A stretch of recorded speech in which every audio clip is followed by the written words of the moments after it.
his latest confrontation today, he has contacted former President Goodluck Ebele Jonathan. Sowore has gone further. He is contacting all the heavyweight politicians that you can ever imagine. Every politician that has a voice, Sowore is reaching out to them. And today, he has been able to reach out to Goodluck Jonathan. And I am going to read out what transpired between his meeting with Jonathan today. Earlier today in Abuja, I met former President Goodluck Ebele Jonathan to discuss the continued incarceration of Mazi Nnamdi Kanu. President Jonathan agreed there is an urgent and compelling need to address this matter decisively and justly. I thank him sincerely for recognizing the importance of resolving Kanu's case in the interest of peace, fairness, and national healing.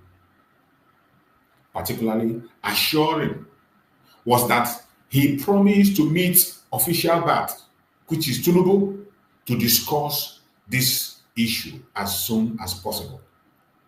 That's Sowore speaking. He met with Goodluck Jonathan today, and that was the promise that was given. With this, former President Jonathan joined a growing list of Nigeria who have called for justice in Nnamdi Kanu's case. A list that already includes ex-Vice President Atiku Abubakar, Femi Falana, Senior Advocate of Nigeria, Senator Shehu Sani, and many others across political and regional divide. All these people that are mentioned are some of the important people who have already added their voice.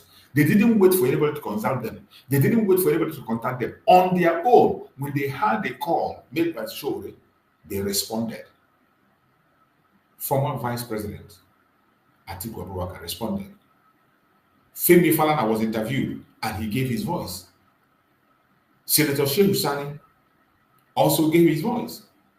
Mazi Nnamdi Kanu remained in detention today because he took up the just cause of confronting the long-standing issue of marginalization in Nigeria.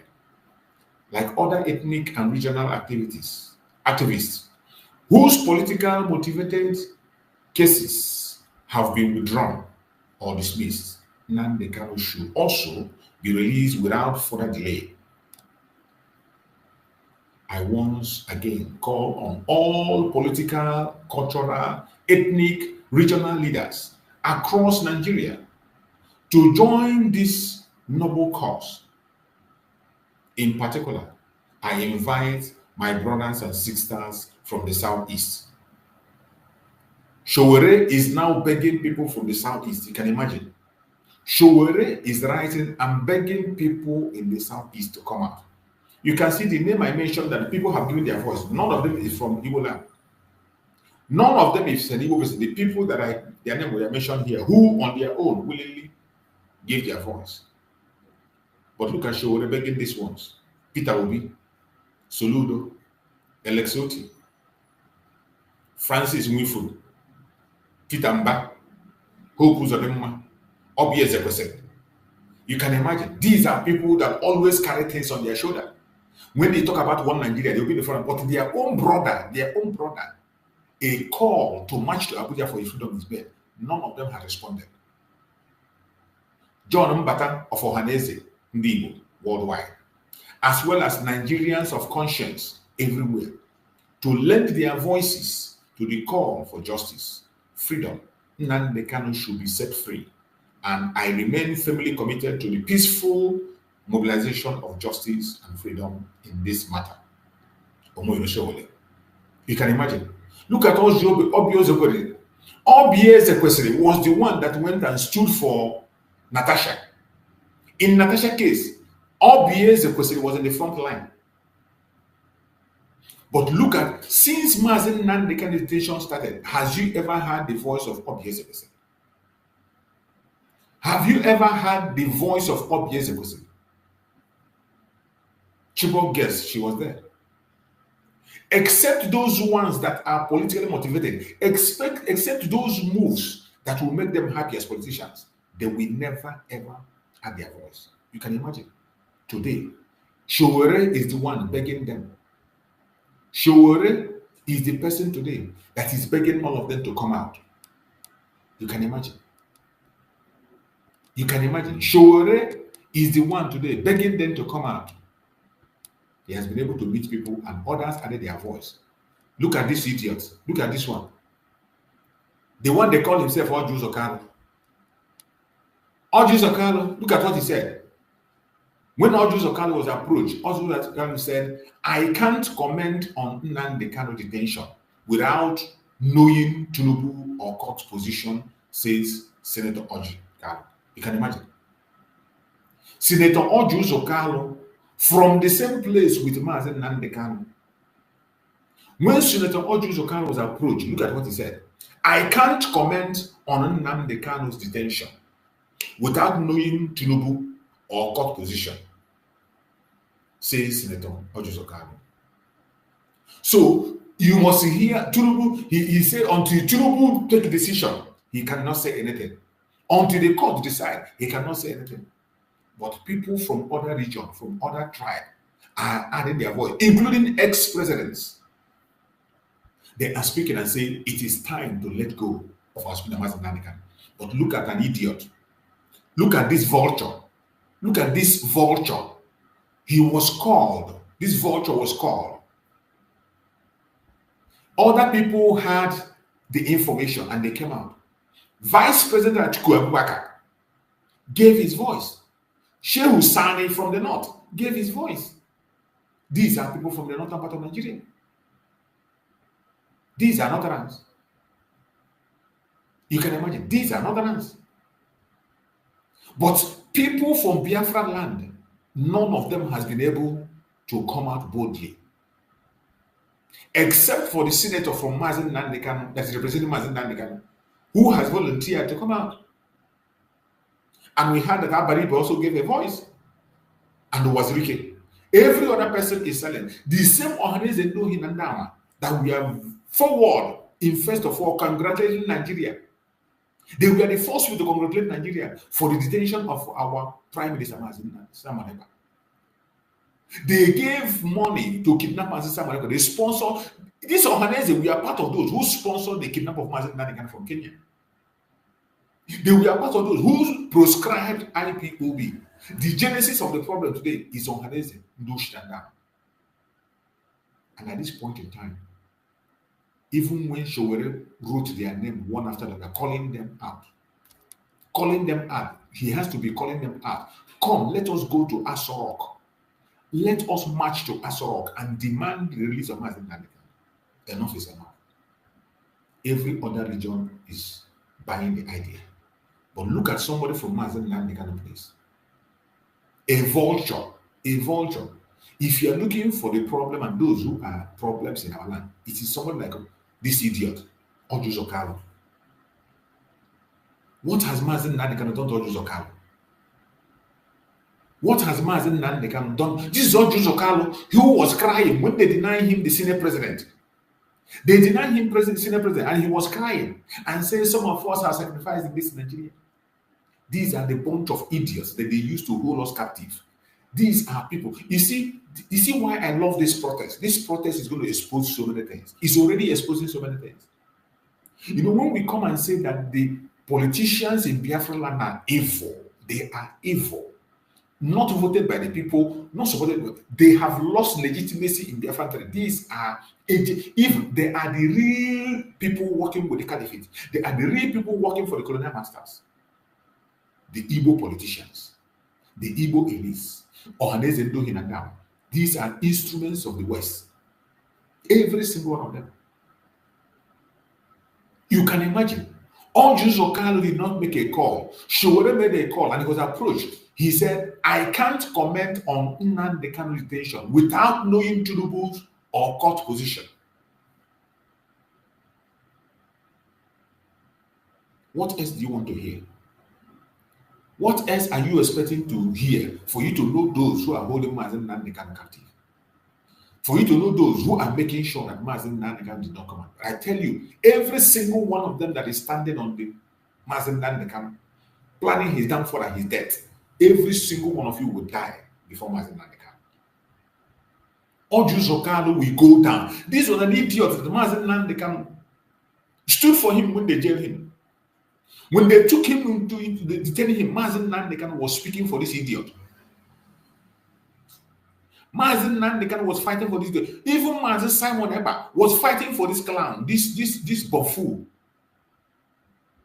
When they detained him, a fraudster, they detained him because of the money he stole. We added our voice. Every one of us was asking for him to be released today. They asked him about the case of Mazi Nnamdi Kanu, an innocent man, your own brother, whom the court doesn't this idiot know that the court has freed Mazi Nnamdi Kanu? Didn't Oju Kanu know that Mazi Nnamdi Kanu have won his case in Kenya? Didn't Oju Kanu know that arbitrary committee of United Nations said that Nigeria must release Mazi Nnamdi Kanu and pay him compensation? Now we say, when we say these people are the real enemies, you wouldn't understand. You can imagine what this idiot is saying with his own mouth against his own brother, but he cannot comment. He will not comment on the case of Mazi Nnamdi Kanu until he knows what Tinubu and the court are saying. These are people who are ready to sell their brother. Why he's talking that? Look at this one. This one is a northerner. A northerner. This man contested for president in Nigeria. This idiot contested for president in Nigeria. Look at what he wrote. Boko Haram, Fulani bandits are northern Nigerian freedom fighters. Adamu Garba. This Adamu Garba contested for president in Nigeria. This man from the northern part of Nigeria said it boldly. He said it on an interview. He said it on an interview in the national TV when they were interviewing him.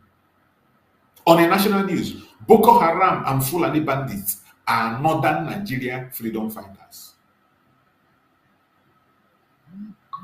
But you ask Oju Kanu, what are we going to do about your brother?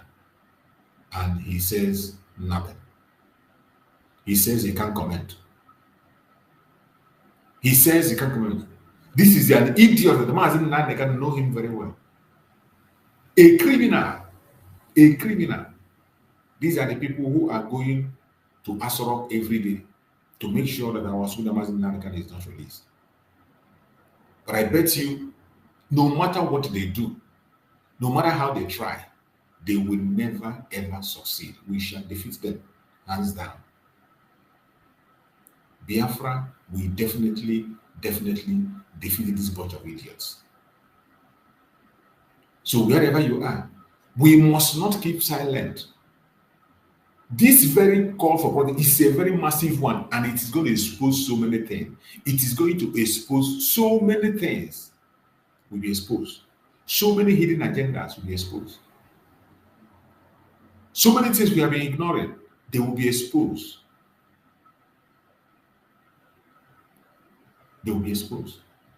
And I want us to listen to this interview that was granted to Omoyele Sowore. I want us to hear directly from Omoyele Sowore the information he passed and his preparation for this very protest that is coming on the 20th of October. A mega protest. 20th of October. We are going nowhere.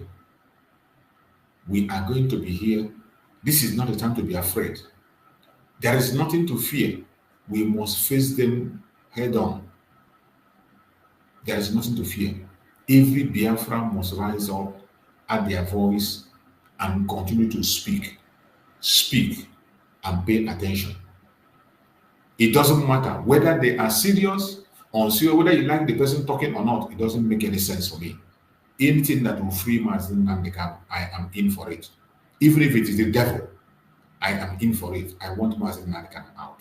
That is the most important thing. Let's listen to Omoyele Sowore interview on this Prime Times. So is there likely to be an end to the ordeal of Mazi Nnamdi Kanu anytime soon? Or is he now likely to wither away in perpetual detention as his supporters fear? The Igbo separatist leader has been incarcerated for over 10 years on charges of treasonable felony, despite various court orders and appeals for his release. Till date, he stands unconvicted, and for many champions of justice, His continued detention is both a travesty and a violation of his fundamental human rights. They say this exposes the widening gap between Nigeria's constitutional provisions of a right to a fair trial within a reasonable time and the daily realities of the citizens of this besmirched country, in a world in which the enduring principle and the cornerstone of the law is that every individual is presumed innocent until proven guilty. Well, today, a new call for action has been made by the human rights activist Sowore, challenging Nigerians across ethnic lines to join him in a peaceful march to the Aso Rock Presidential Villa to demand Mr. Kanu's release, even as his health is reported to be fast deteriorating in custody. Well, for more on this, I'm joined now in the studio by the irrepressible human rights activist and former presidential candidate Sowore. Thank you very much indeed for coming in. Thank you for having me. What has motivated you to take this step of calling on people to take to the streets to draw attention to the need to release Mr. Kanu? It's a number of things. And one is that we're friends. And we've been friends for a long time. In fact, I was one of the few people through Sahara TV that interviewed Nnamdi Kanu when he was relatively unknown, before he was arrested the first time. When I met him in 2019, we had a conversation about the struggle for his people, and we struck a friendship then. And I was here in Nigeria, myself, held up by the Nigerian government when he was extraordinary rendition from Kenya. In fact, I was one of the few people who ran to court by the time he had been taken to the DSS detention, where he had been deposited after he was kidnapped from Kenya. So, but the most important thing is that I understand the nature of justice. Fair hearing is constitutional right. And it is in his own case that you can say that he's presumed guilty and he's trying to prove his innocence, which is very sad. If you look at how long it has taken for all these court processes to take place, you know that Kanu's fate is not in the hands of the judiciary. If a decision was taken today by the owners of Nigeria to let him go, the judge might sit in the middle of the night and let him go. And by the way, on my way here, something happened. President Tinubu just pardoned 82 people.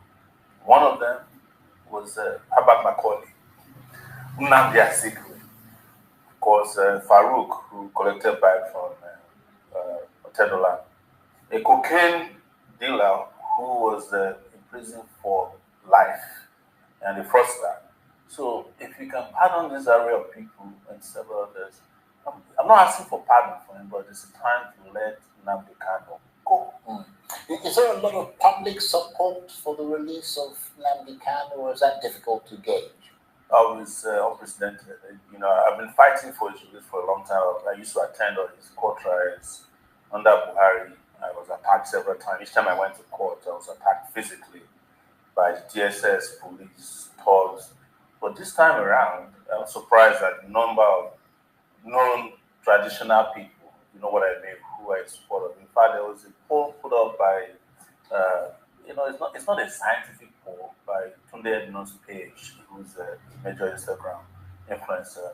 And out of 17,000 people, 92% of them support the call for his release and the protest that's been planned for 28th of October.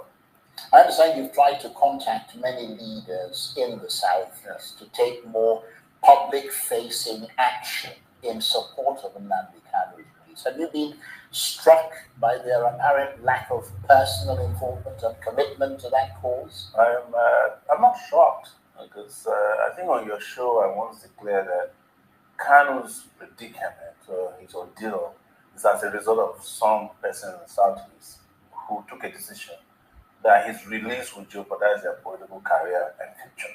That I know as far back as when Tinubu freshly became president, because I was part of some conversation to release him. And they said at that time, Imo elections are coming, if it comes out, APC might not win. And subsequently, I realized that some of the communiques you see, this is, word of mouth by day. When they go at night or when they meet Tinubu, it's likely that they have a different position.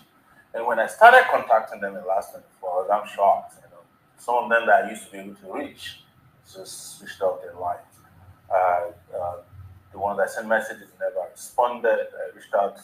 Did you hear that when he decided to reach out to them, Sowore is reaching out to them for this very protest on 20th? Some of them switched off their phone. Some never picked his call. Some he sent message, never responded. And these are politicians in Biafra, and that we come in the daytime, they will say, release Mazi Nnamdi Kanu. Oh, left-right government should release Mazi Nnamdi Kanu. But here is a protest. Sowore personally called them out. He was calling them, reaching out to them to give their voice. Even if you cannot come, use your platform and give your voice and say your opinion. Some switched their phone off. Some never responded. You can imagine that.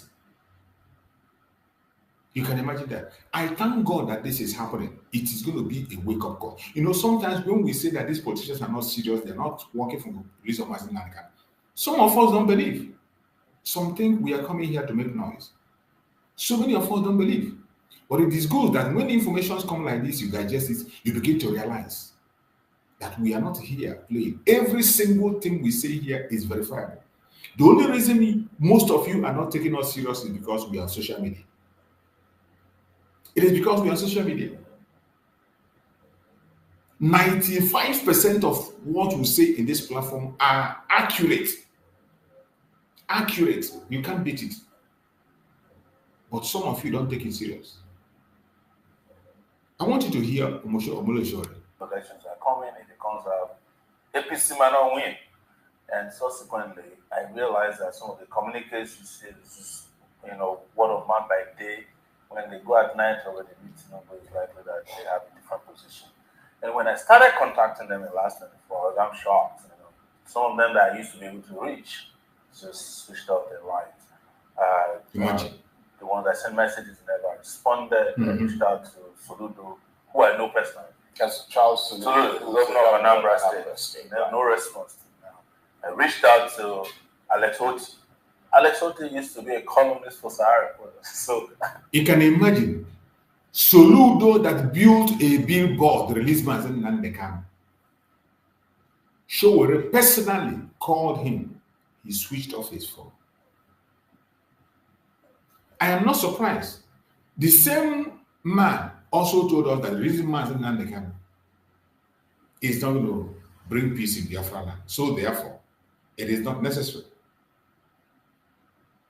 And even as election is coming, he is afraid. Because Mazi Nnamdi Kanu can never support evil.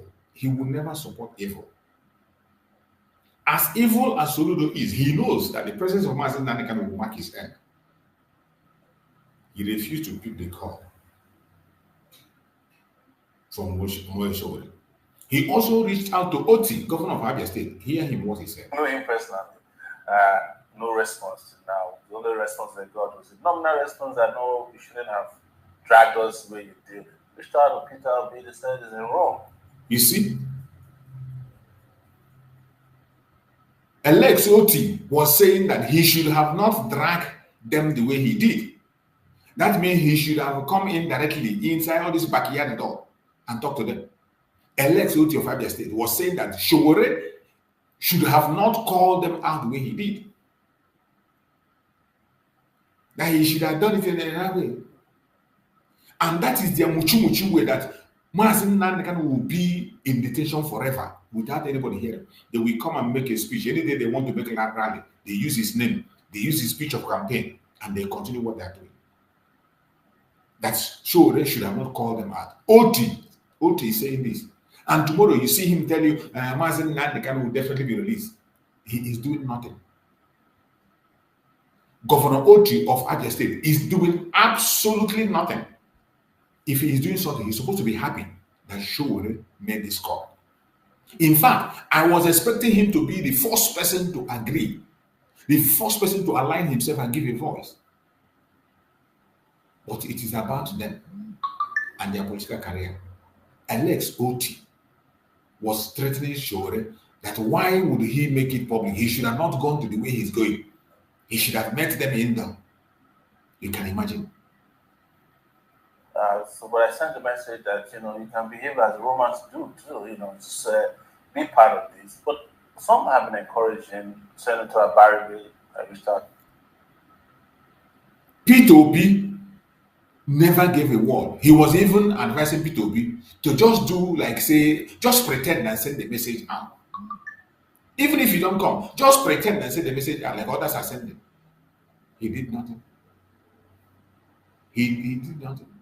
He responded and said, on this. And I know that Abaribe said he's in. When he was shorty for Kanu. In fact, I was sleeping on a Baribe's bed at the DSS in 2019 shortly after he was released, because he was shorty for Nnamdi Kanu. So the rep from his state at the National House of Rep also signed up. A number of persons are signed up, some of them publicly, but there is no unified response from Southeastern political leaders or traditional rulers or even the religious priesthood there, which many had expected would happen. But a lot of young people have signed up to this, and you can see that the Nigerian government is already pushing back because they've seen the response to the unequivocal support of the release of Nnamdi Kanu at this time. I don't think they were expecting that such a response to be so favorable and swift. So is this what you think is needed to push this Nnamdi Kanu issue over the line and perhaps change President Tinubu's view of Mr. Kanu and not the sort of behind-the-scenes quiet diplomacy that has been going on since? It's obvious that diplomacy cannot work. If it was going to work, by now it would have resolved the issue. I think they used the diplomacy or their proclamation about diplomacy to just make the public become a little detached about his release, so that nobody, they're working on it, don't worry. Because we hear that a lot from Oti, who is the Abia State government. He's working on this quietly. In fact, I was told in court about 2 weeks ago that he will be released on head grounds. They convinced everybody, only for him to come to court, and he kept changing the goalposts, as we call it. So I don't think diplomacy has to be a combination of, actions. And one of it, I think, is going to be a loud public disapproval of his continued detention, and the protest would work, in my view, in that regard. And that's why I want these people who claim to want him to be released to join the protest. Yes, because when they have issues, they do protest. There's no major politician in this country has ever participated in the protest when their own private interests are at stake. I was speaking to a group of Nigerian political campaigners recently, and they seem to think that mobilizing the Nigerian people for any kind of large-scale protest has become a sort of famously impossible thing to achieve. Do you share that view? Well, I don't. It's the same country in 2024 that Nigerians protested for 10 days straight. It was known as a bad governance struggle. Nigerians in 2020 did NSAS. It was a globally acclaimed resistance. Well, to be fair, the NSAS was the last big protest. Yes, but there was still a protest in 2024. It may not have been as big. What I'm saying is that, yes, there's been efforts to discourage Nigerians, and when you go out there and kill people and charge them for offenses that are very grievous in nature, you're likely to discourage a country in which you have 139 million people who are living in abject poverty. They just want to go out there and get whatever they can and survive from day to day, hand to mouth. So, but I don't think that is impossible. What has been impossible is the unity of purpose, because they have figured out how to divide us. Along ethnicity. I remember in 2024, when we were planning bad governance protest, we included the release of Nnamdi Kanu in that protest. And Johannes Ndi, when I issued a statement that they are not part of the protest. Imagine, Mazi Nnamdi Kanu was included in End Bad Governance protest. Johannes Ndi went and said they are not part of it. The atrocities of these people is unimaginable. It is unimaginable. When we call this Ohaneze Ndo Hinandiama, When we tell you that these people are instruments of the caliphate, they have never ever been there for us. They are not for us. Their election and choices was not made by Biafrans. They call them Igbo socio-cultural group. These people are not representing the Igbos. This is a group of caliphate agents that we are put together to continue to oppress us, to continue to fight against the Igbo agenda, the Biafra agenda, to fight anything that will present Igbo in a good light. That is what Sowore and Igbo is fighting. There was a time a leaked audio came out when this same Sowore and Igbo, we are going to beg the North. They went to beg the North. They said they want to go and beg the North. They want to go to Sokoto and beg the Sultan to forgive the Igbos. Tell me in what sense? Only an idiot, something that even a child that is born yesterday will not do. Those of us that read history and know what the Igbos have suffered, we cannot make that kind of a move. But these are the people that come and claim that they are Methuselah. Some of them will tell you they fought the war. Some of them will tell you that they were part of the war. Some of them will come and claim one thing or the other, but they raise up and say they wanted to go and beg. Until one formidable Biafran, a true son of the land that have the blood of Biafra is vein, had that information and told them, you are going there on your own, and it is a shame. That was how they dropped that move. You can imagine somebody who is not a Biafran, who is not an Igbo person, because Sowore has origin from Biafra. He is from Ijo. Ijo is Biafra. Sowore is Ijo, even though he has Yoruba inclination. But the Igbo people refused to join the M governance because Mazi Nnamdi Kanu was blamed. They said they're not part of it. What a shame. In this call now that Sowore made, they were the people that are supposed to make this call. They didn't make it. Sowore made this call. They have not issued any statement. Ohanaeze Ndohi has not come out to support. Because they are trying to secure position for their friends, for their brothers, for their wife. They want to patronize the governors that appointed them. They want to patronize the people from the caliphate that appointed them. It is this Ohanaeze Ndigbo that one of their leaders have said that he will stand and fight anybody that will fight against Fulani herdsmen. That he will defend Fulani herdsmen. That before you kill Fulani herdsmen, you kill him first. It is in this same place the Ohanaeze leader was planning to go and sell the Igbos to Sultan of Sokoto. You can imagine. We are in really big trouble, and it's going to end. We will end it in our own time. So maybe by now we would have gotten Nnamdi released. So there's also a lot of tactics used by Nigerian governments to discourage people, and some of it is how they have made it open-ended to kill protesters. Indicate them in crimes that are insurmountable. We saw in 2024 how they charged children for treason. It's never happened anywhere in the world before. So, but I think the consciousness around it is great. And I also think that in some ways, Nigerians always love when things are happening in other places. They love the replica of it. You notice that there's been a lot of chatter around Nepal, Morocco recently. So maybe, that's also might be an inspiration. Right, but I mean, are there lingering security-related things that are yet to be resolved around Mr. Kanu? I mean, can he, for instance, call on IPOB? I think he's called on that before, but again, to relinquish all forms of violence and all forms of threats to the Nigerian state. Will that be needed as well in order to convince the powers that be of Mr. Kanu's sincerity? I think he made an open declaration in court where he said, give me 5 minutes if I'm released. I'm going to end the violence in the Southeast. He made the declaration in court last year. What else do you want from him? And you are the government, at the end of it. You have a duty to protect the public. It's not his job to protect the Southeast or the Southwest. But the truth is that I have said this, and I'll repeat again. If you are a Nigerian, you can get away with a lot of things.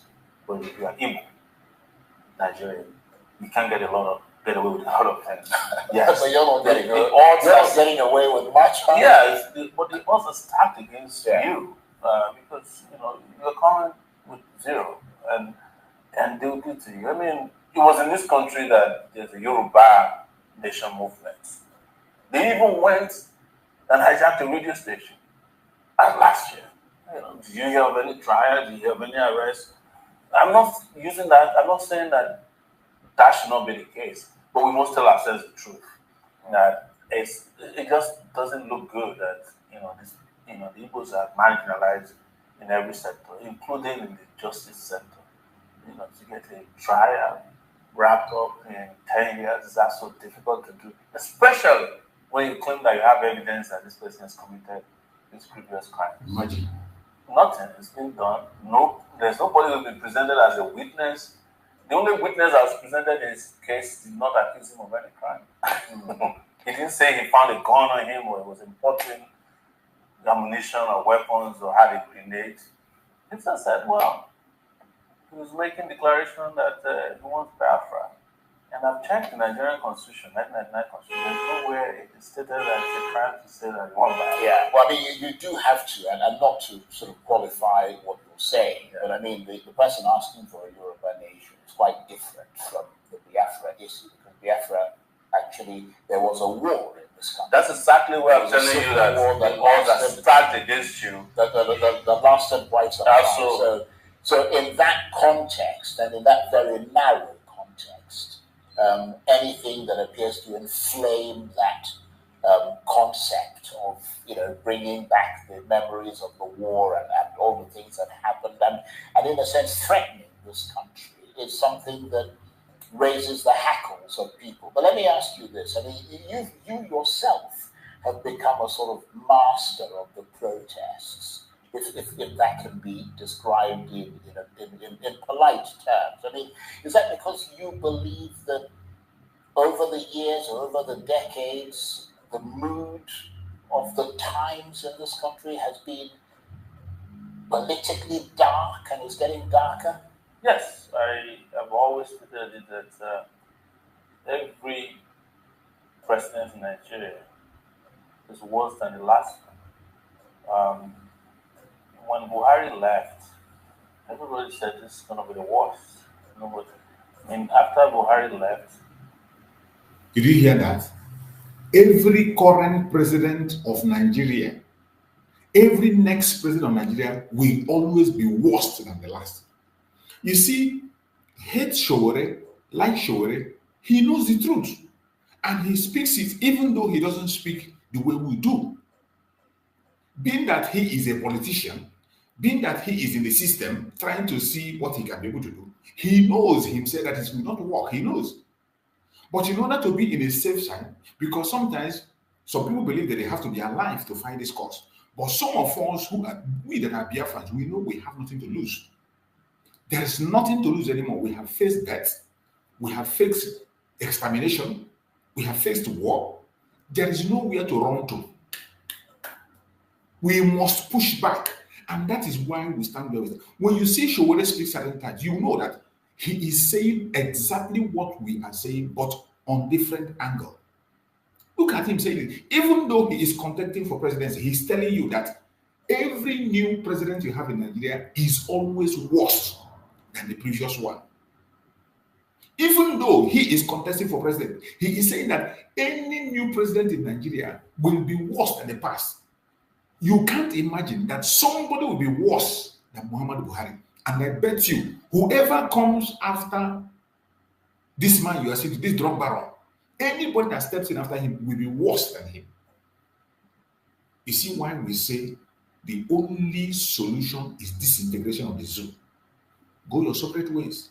We are tired of managing this nonsense. There is nothing that can be done except disintegration. Even though Sowore doesn't want to use that language, Sowore has confirmed what we are saying, confirmed our belief by saying that every new president that comes will always be worse than the previous one. And that is why we no longer want to take such chance. We don't want to participate in anything that has to do with Nigeria. That is why we are going all out. We have nothing to lose. We have lost it all. We have faced death. We have faced persecution. We have faced everything that can be faced. The only difference between us and Sowore is that he still thinks he can do something, but he knows that it's impossible. And even he himself, nobody is going to give him a chance. That is why sometimes you see him, he will divert to revolution. Our supreme leader, Mazi Nnamdi Kanu, also called for a massive revolution to change things. And I bet you, if there is that massive revolution that is going to shake up the entire nation, only then and then, somebody can begin to dream of maybe something can be better. But as it stands today, we have lost complete hope. The permanent solution today remains disintegration of the social government. I'm sure we have confirmed it by saying that every new president that comes will always be worse than the previous one. Take it to the bank. I want you to hear it from him once again. Over the decades, the mood of the times in this country has been politically dark and is getting darker. Yes, I have always stated that every president in Nigeria is worse than the last one. When Buhari left, everybody said this is going to be the worst. And after Buhari left, people were calling for the return of the Buhari regime. So that shows to you that. Well, to be fair, I hadn't heard a lot of people calling for the return. I heard a lot of people who said. Well, I mean, in preference to the they'll say this, I've heard people say, give us Buhari fuel price, give us Buhari's Naira. Yes, I suppose in that sense, because the prices were lower. Yeah. Some people also went and give Buhari a rousing burial. So it doesn't look like they hate him. I was probably the only person who said, this guy don't deserve the kind of monumental, acclaim and cheerleading that followed his burial. But that's a conversation for another day. But the truth is that the country is getting darker. The electoral process has become very Byzantine. Nobody believes that elections can deliver votes that bring about credibility, that they can be free and fair, and that it is the people you vote for that will get declared as winners of the election. Of course, we've seen poverty. Yesterday, they said, this is from the Nigerian government, that from 81 million people who are in abject poverty, we have now moved to 139 million, and we have 200 million people. So we're not making progress. That's the truth, either politically, economically, culturally, and socially. Well, the government is disputing those sort of World Bank figures, and they would say to you, I'm sure you've heard them say it many times, that your view of this country is particularly melancholy and despairing. Well, they've always said that, and I've never been wrong. They've been the ones who've been wrong. My position on politics, economy, in the way the justice system works has been, right. I remember in 2019 when I was arrested and charged for treason, I made it clear. I said, no, this is going nowhere. And that's what happened. One day they came and withdrew their charges. So when I said to you that elections are not free, fair, or credible, or that they are allocating votes, I'm not lying. When you look at it, you find out I'm right. So no, I expect a lot of Nigerians would agree with you. Yeah, so, and on the issue of Nnamdi Kanu that we're talking about today, I've always stated that this trial was not going anywhere, and it hasn't gone anywhere. And that's why we're asking them to stop wasting resources, time, energy, and emotions on this, because the DSS spent millions of naira to come and carry out this charade in courts. They have to lock up every street just to come and seek an adjournment. And would you say that dark theme that you talk about, that kind of overshadows this country, has resonance for many Nigerians? I mean, you do have a huge following, but do they see this country as darkly as you do, and that sense that everything is about to explode? They see it more than I do. That's why they are living. That's why most Nigerians, whenever they have the slightest opportunity to leave Nigeria, you don't leave a place that is that's going to explode. Absolutely. I mean, that's making progress. That's You true. stay and wait for it to see the progress happen. If Yes. this place was promised land, people will be coming in. But because it is not, people are leaving, you know. The only Definitely. people that are left in Nigeria are people who are stuck in Nigeria. Stuck. Probably That is the word. They are stuck. who are dinosaurs, who can't go anywhere because they can't sense danger. But you're not stuck in Nigeria. I'm likely stuck. This is my passport since January.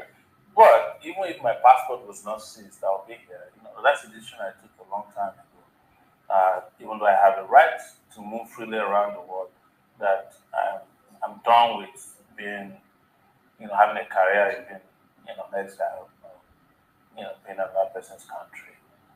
Yeah. Because why did we go there in the first place?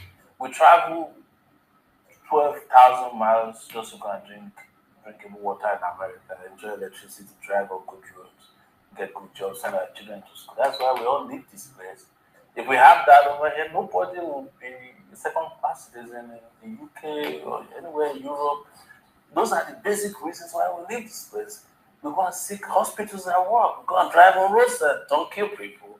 We don't want to live in darkness. We don't want our neighbors to cut our necks off because of insecurity. We don't want our police to jail us when we haven't committed any offense. That's the reason we leave. These are the basic reasons why Nigerians are living in droves. If those conditions are in place, people who have left will return by tomorrow. Some of them will return without taking a single bag of clothing to come back. But Nigeria has denied them that opportunity. And it is because of that darkness that is hovering over Nigeria almost perpetually, day and night, that people are living. That is their own way of expressing that things are not good here anymore.